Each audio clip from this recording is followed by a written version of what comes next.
Hi, thanks for watching. This is another one in my series of coaching curiosity videos. Hopefully kind of driving the knowledge of coaching whilst giving a little bit back, some hints and tips about how to deal with very common challenges that we all face. So today I'm going to talk to you about imposter syndrome, and it's a deeper dive to kind of mentioning this subject before. So a little bit of a longer video for reference for people that hopefully will help if you kind of experience this. And in terms of experiencing it, it's really common. In a very large study that was done, over 7 out of 10 people said they experienced it. I did a poll on LinkedIn last year, over 100 people, and 96% of people said that they experienced it on a regular basis. So if you have it, you are normal, or should I say, it's common to feel this way. It's kind of very common. More people feel this way than don't. And when I had a post on this a while back, someone got in touch with me and said, you know, how they felt it surprising that I would describe them, it normal, and it was actually really a bad thing that they were experiencing, and of course it is, and some people experience it and they get crippled by it, absolutely crippled by it, and some people just experience it very lightly. So I say it, in fact, that 7 or 8 out of 10 people experience it and say they experience it on a regular basis. So common, normal, whatever, more people experience this than don't. Now, I help my clients as a coach. I help them kind of reduce it, sometimes get rid of it, but normally just reduce it, because it's hard to get rid of it. Because what are the symptoms involved in imposter syndrome? Well, they are self-doubt, anxiety, perfectionism, and fear of failure. Now, really, I'd say kind of be kind to yourself. If you haven't experienced one of those things, the fear of failing, when you're about to make a call or a difficult conversation, or start a new business, a side hustle, whatever it might be, wanting to do something on a perfect level. Not everyone experiences that, but we don't like making mistakes a lot of the time. So do we have self-doubt? Sometimes we have self-doubt, God, just walking over to speak to someone new.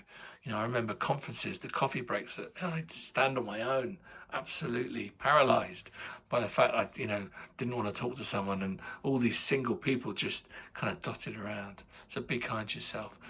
What is the definition of imposter syndrome? Well, it's quite often known as imposter phenomenon, imposterism, fraud syndrome, or imposter experience. And the definition of it is it's a psychological pattern in which one doubts one's accomplishments and has a persistent internalized fear of being exposed as a fraud. Now, I reckon that probably quite a few of us have experienced that in our lives and careers. And things like periods of economic downturn, pandemics, that we've all kind of experienced, they kind of increase the uncertainty that's around, and they kind of add a little bit of kind of fuel to the fire, as it were. Now, some of the feelings, kind of elements that come from difficult periods in business and the economy and things like that. People work from home more often these days. You're not seeing your colleagues in person. So there's less kind of moments of serendipity, coming to this meeting, I saw what you did last week, and those kind of things. So with those less connection points, there's more periods of silence, and that silence can sometimes, a lot of my clients will take that in the wrong way, that silence is a lack of praise or something like that.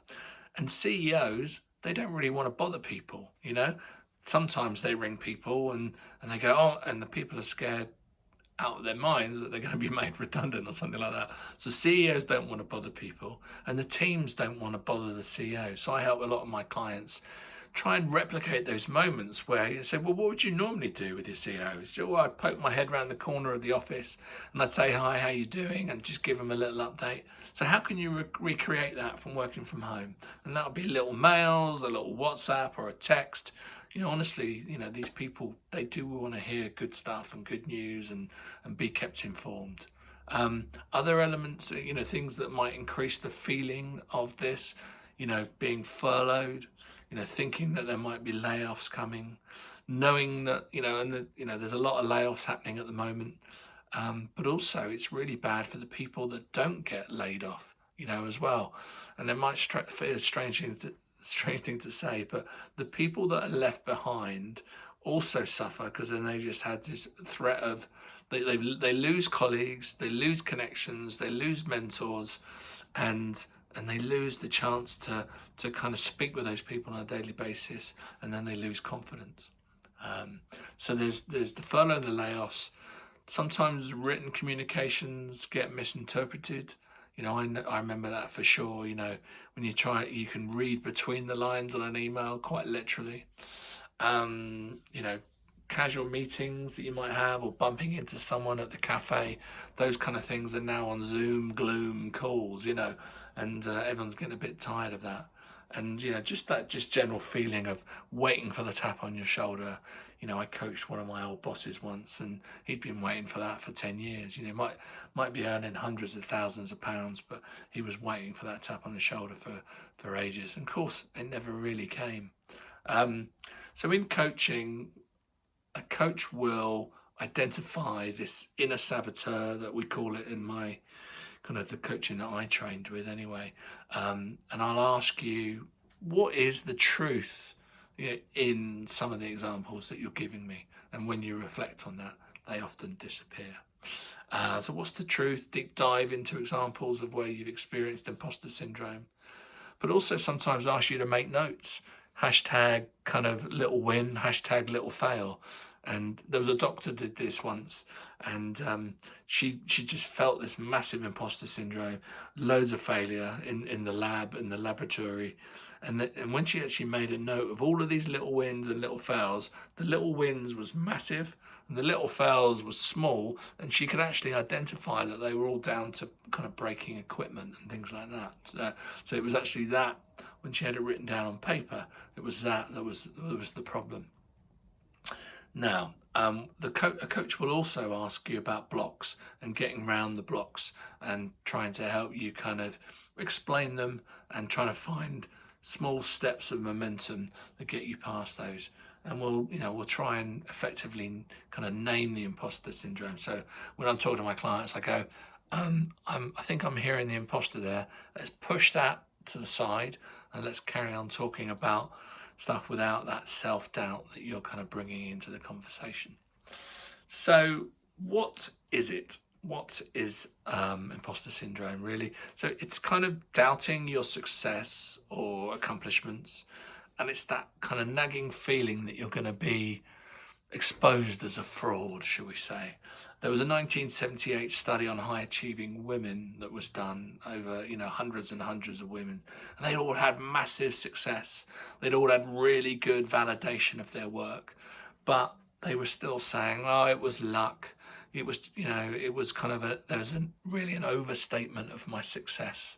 And you can read more about this research in the article that I'm going to post down below. So yeah, women have it kind of more than men. People from disadvantaged backgrounds have it more, but I think that it's becoming, as we're being more vulnerable now with our mental health, and just that we have physical health and we have mental health. And I think now that we can speak about that more commonly, I think more men are kind of standing up and kind of admitting to it. It's definitely something that's common across everyone that kind of I coach. Even successful people kind of admit to having it. So Albert Einstein said he was a swindler and that his work didn't deserve the attention it deserved. Tom Hanks, I've got a quote, no matter what we've done. So this is a guy that's been in $6 billion worth of films. And Tom Hanks said, no matter what we've done, there comes a point when you think, how did I get here? When are they going to discover that I am in fact a fraud and take everything away from me? Yeah. So Emma Watson, who was in kind of Harry Potter and some fantastic films, she said it's almost like the better I do, the more my feeling of inadequacy actually increases, because I'm just going, any moment someone's going to find out I'm a total fraud and I don't deserve any of what I've achieved. She said that was a quote from a Rookie magazine article. And then Michelle Obama, who's absolutely awesome, and now, obviously famous author and speaker. She said, she was preparing for her tour. She said, it doesn't go away, that feeling that you shouldn't take me that seriously. What do I know? Michelle Obama said, what do I know? I share that with you because we all have doubts in our abilities about our power and what power is. So it's really, really common, but it's really, really common in successful people as well. So if you've identified that you kind of experience it and you have it, what can you do to deal with it? So validation, that can really, really help. The gift of feedback, that can really help you kind of build your confidence. 360 feedback, I used to really, really enjoy. So from people up, down, sideways, from you in your organization. Appraisals, and sometimes digging out some of the last appraisals that you had. Looking at your strengths, and sometimes that might be a psychrometric test. We've got a good one. Red Bull do a good one on their website, Wingman, which is great, and that can remind you of some of your skills and what you're good at. Obviously, having a coach or someone to talk to, and what a coach will do is hold that mirror up. I have something called a happy folder on my desktop, and that's where I copy and paste kind of good things that are said, parts of emails, and sometimes I even have when I used to work in a corporate world, I had a folder on my email as well to save good emails to use. So that's a really, really nice kind of way of doing it, and something I'd recommend you doing. It's kind of linked to a little bit like journaling.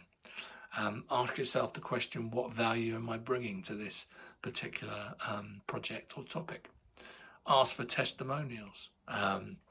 So a lot of my clients, I drive them to ask for LinkedIn recommendations. If you'd like to write me one, please write me one. Let's say it where it is. But sometimes anonymous ones are good because people don't want to say that they've been working with a coach. There might be a stigma around that, rather than a sign of strength. That, like a lot of the best business leaders, that they sometimes want a sounding board and want some help. So get some recommendations, because we know that have that little blind spot about what we're good at sometimes, and recommendations can help bring that. Work on your personal branding and work in some of those recommendations into your profiles, into your CV, into your interviews as well. Sometimes it can be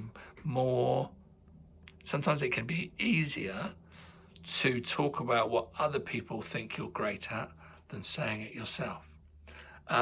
If you're feeling a fraud, set up a fraud squad, okay, which is quite a nice thing. So that's a network of people, old colleagues, mentors, a group of people to share the pain with.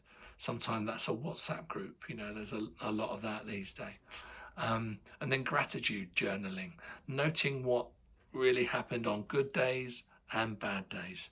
Mo Farah was talking on the Chris Evans podcast recently, and he does a lot of journaling, and he says, rather than concentrating on the things that went bad, I sometimes like to concentrate on those experiences that were really, really positive. Those days when I nailed it, I raced really well. What did I eat? Did I sleep well? What did I drink? All of those things. Who was I with? What were the conditions? And try and build things like that. It's a really, really interesting opportunity for us to all learn. And then mentoring. Yeah, do some mentoring yourself. So I do some coaching and some mentoring. I do a little bit of pro bono, and that really helps.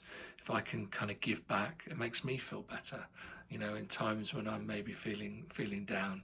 But also, working with, companies like Brixton Finishing School and elements like that. And another tip would be to be humble. You know, what would it be like to say I don't know? You know, sometimes some things we never really do that.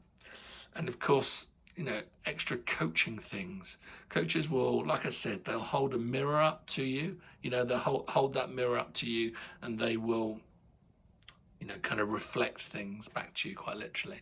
They'll put the saboteur to one side, and they'll reflect the truth. You know, one of my questions I ask a lot of clients is, what's the truth in that? You know, what you've just said. And because it might be self-deprecating or something like that. A coach will be your supporter, will be your cheerleader. You know, if you're a CEO, you know, a lot of the CEOs I work with, it's really bloody drafty up top.